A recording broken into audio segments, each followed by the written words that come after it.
अगर 2-3 लाख रुपया एक बंदा इन्वेस्ट करता है तो अच्छे पॉइंट ते करके बह जाता जिथे कस्टमर का यानी कि है बहाव है, कस्टमर आता जाता है, स्कूल भी लागे तागे हैं, डेली बेस ते तकरीबन किन्नी कुछ प्रॉफिट कट सकता?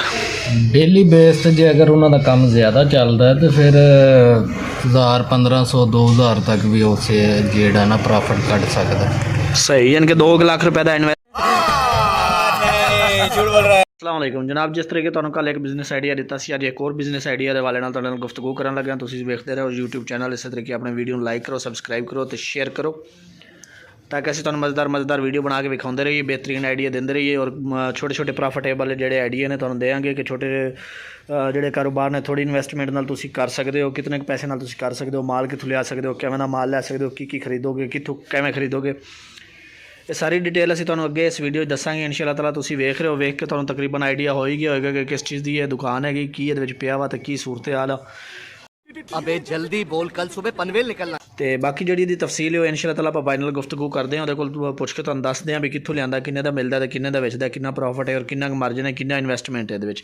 ठीक है जी, जिहड़ियां चीज़ां ने तुहाडे सामने ये रजिस्टर स्कूल दा जिहड़ा आम इस्तेमाल होने वाला फाइल हो गई जनाब, पेपर हो गए, इहदे विच पेन है जनाब, जियोमेट्री बॉक्स हो गई, इस तरीके इंक हो गई, उत्ते फुटे छुटे ने, उत्ते कप ट्राफियां पईयां ने जनाब। ठीक है, चिड़ी छक्का हो गया, इस तरीके जनाब फुटबॉल बच्चों के हो गए, बैग शैग हो गया, सारा निज़ाम जिहड़ा तुहाडे सामने देखदे पे हो आम इस्तेमाल होने वाली चीज़ां ने। और ये वो चीज़ां ने जिहड़ियां पईयां पईयां खराब भी नहीं होंदियां, ना इन्हां नूं कोई जंग जुंग लगदा, ना कोई इस तरह का सीन हैगा, और ये ज़्यादा देर कढ़दियां भी नहीं क्योंकि इस्तेमाल होंदियां रहिंदियां। स्कूल वाले स्कूल का माल लै जांदे ने, खेल वाले क्रिकेट बैट वगैरह लै जांदे ने। ठीक है जी, उस तो इलावा ट्राफियां वगैरह जिहड़ा आम इस्तेमाल होंदियां ने, स्कूलों भी इस्तेमाल होंदियां ने और मैच के दौरान भी जिथे कबड्डी शबड्डी होवे उत्थे भी होंदे। ठीक है, अगे जी तुहानूं मजीद डिटेल है वो भाई को पुछ के आप दसदे हैं भी कित्थों लैंदे ने, किन्ने दा मिलदा है, किवें मिलदा है और किन्ना इन्वेस्टमेंट कीता ने। आ भाई बैठे ने। अस्सलाम वालेकुम भाजी।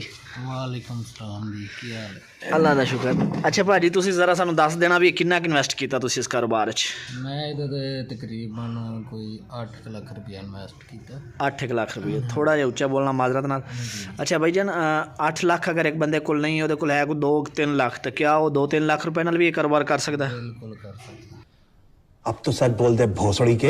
अच्छा, यानी कि 2-3 लाख रुपए नाल भी ये कारोबार शुरू हो सकदा है। बिल्कुल हो सकता। अगर 2-3 लाख रुपया एक बंदा इन्वेस्ट करता है तो अच्छे पॉइंट ते करके बह जाता जिथे कस्टमर का यानी कि है बहाव है, कस्टमर आता जाता है, स्कूल भी लागे तागे हैं, डेली बेस ते तकरीबन किन्नी कुछ प्रॉफिट कट सकदा?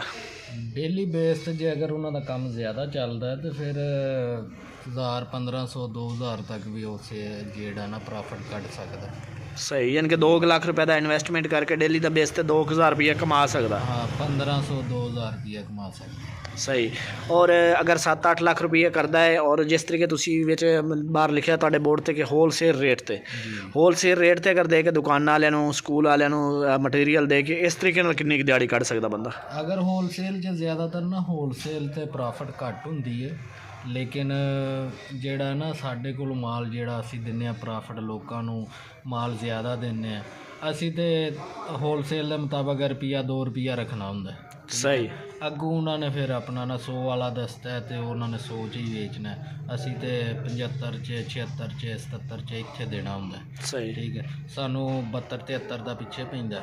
ठीक है, 74 75 का असी अगे सेल कर देंगे।